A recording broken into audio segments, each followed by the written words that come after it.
Today's show is going to be a little bit different. We're going to be taking a look at exclusively immigration news that has happened in the past week. First, we're taking a look at financial aid for Ukrainians. Then we will look at the Ukrainian charter flights that have landed in Canada. Next, we will see about Bill 96 having passed into law, and then a new work permit that has been put into place in Quebec. Then we'll take a look at Citizenship Week in Canada, followed by Canada at the MIRPS event.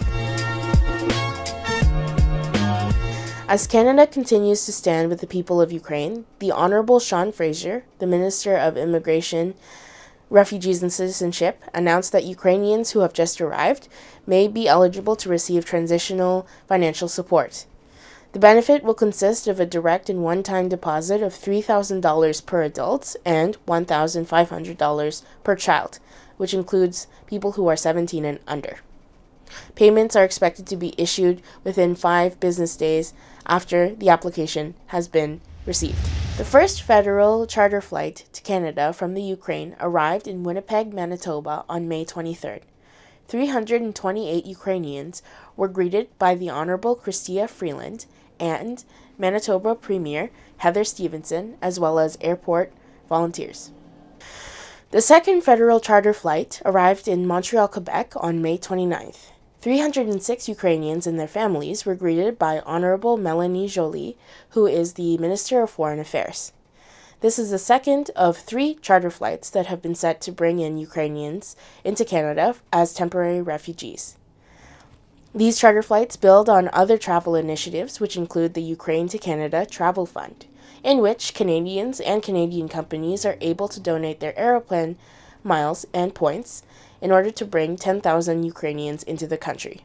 On June 2nd, the third flight of 319 Ukrainians arrived in Halifax, Nova Scotia. They were welcomed by the Honourable Sean Fraser, who is the Minister of Immigration, Refugees and Citizenship, as well as the Honourable Jill Balser, who is Nova Scotia's Minister of Labour, Skills and Immigration.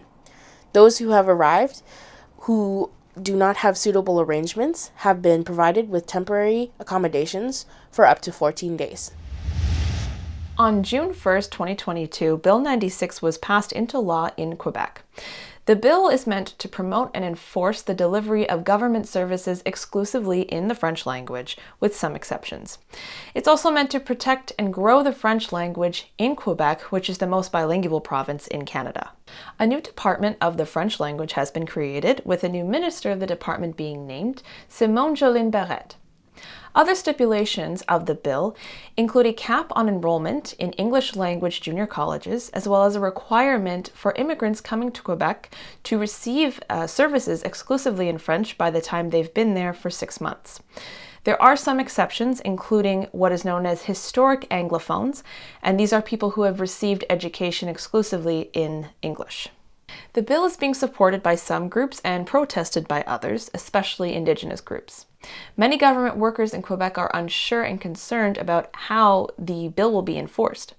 And though the bill has been passed, it will not be applied for another year. The International Mobility Plus program is a new work permit in Quebec. This is an option for Quebec-selected permanent residency candidates, and it is now receiving applications. If you had applied and would like to start working in Quebec while you wait for your permanent residency status, you can now do that for up to 3 years.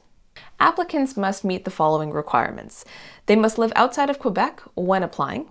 They must have received a Quebec selection certificate, as well as an IMP Plus letter of invitation from Quebec's Ministère de l'Immigration, de la Francisation et de l'Intégration, and they must have submitted an application for a work permit.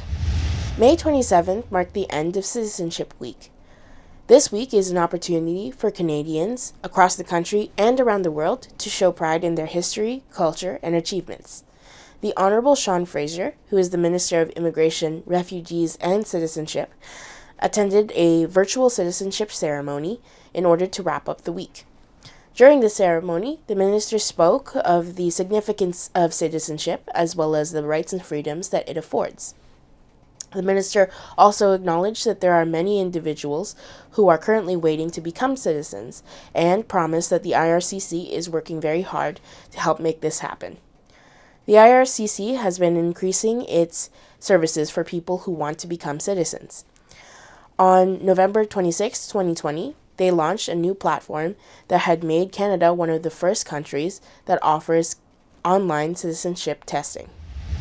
Due to excessive displacement and forced migration in the Mexico and Central America area, several countries in those regions have decided to adopt the Comprehensive Regional Protection and Solutions Framework, or MIRPS. This framework supports the Global Compact on Refugees in finding a solution to this pressing problem.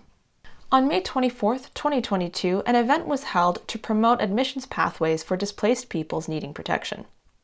Canadian Minister of Immigration Sean Fraser kicked off the event with several other stakeholders. To increase the capacity of asylums taking in displaced people, Minister Sean Fraser announced new projects beginning in Mexico, Costa Rica, Guatemala, and Honduras. On May 26th and 27th, the National Immigration Consultant Conference happened in Ottawa, and Sarah went to the event on behalf of our organization. How was your experience there, Sarah? It was great. I was really happy to attend with some of the other staff members. It was in Ottawa, which is an amazing town to visit. It's not a town, it's a city. It's the capital of Canada, so lots of fun, lots of people, lots of learning happened. Yeah. That's wonderful.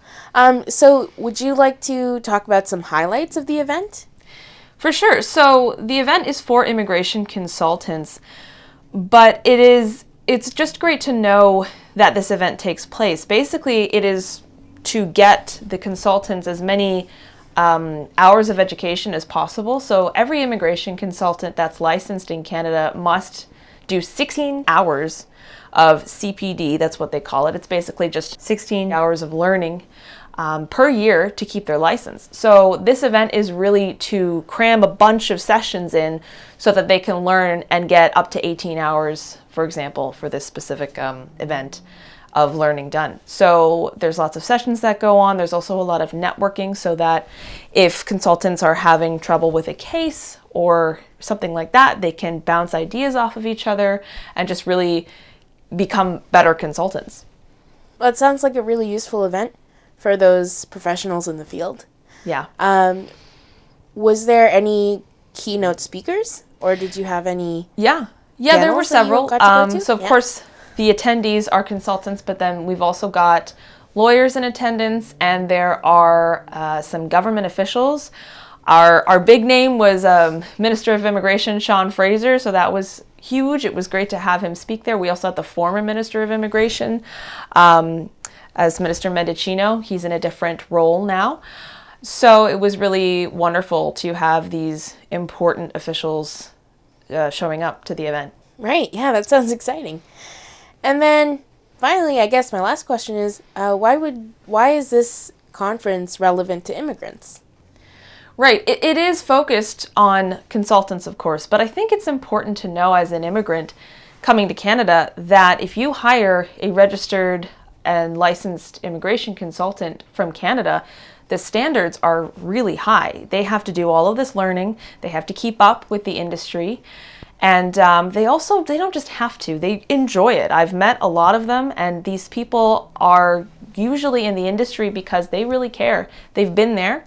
They have their own immigration stories to share. And in fact, we were really lucky to get to record those immigration stories. So we did some interviews with a handful of the consultants, and they told us about their immigration stories, their practices, where they practice, any specialties, and they gave us advice to give to the viewers. So that's really great. We've got licensed professionals giving free advice. So we're going to be sprinkling in those interviews throughout the shows that are coming up. Oh, that's exciting.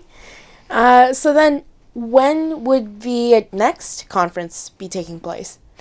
The next conference, so it is annual, it'll be around June of 2023, and it'll be in Winnipeg, Manitoba. Oh, wow. So it's moving around. That's great. Yes, it moves around every year, which is exciting. That's all for today. Thank you for joining us this week. Be sure to click the bell icon and subscribe to the MyConsultant.ca channel. If you want more information about the topics we covered, visit MyConsultant.ca, where you can contact a professional and authorized immigration and citizenship consultant. I'm Adrian Quijano. And I'm Sarah Ostapchuk. And we'll see you next week. Bye! Bye, everyone.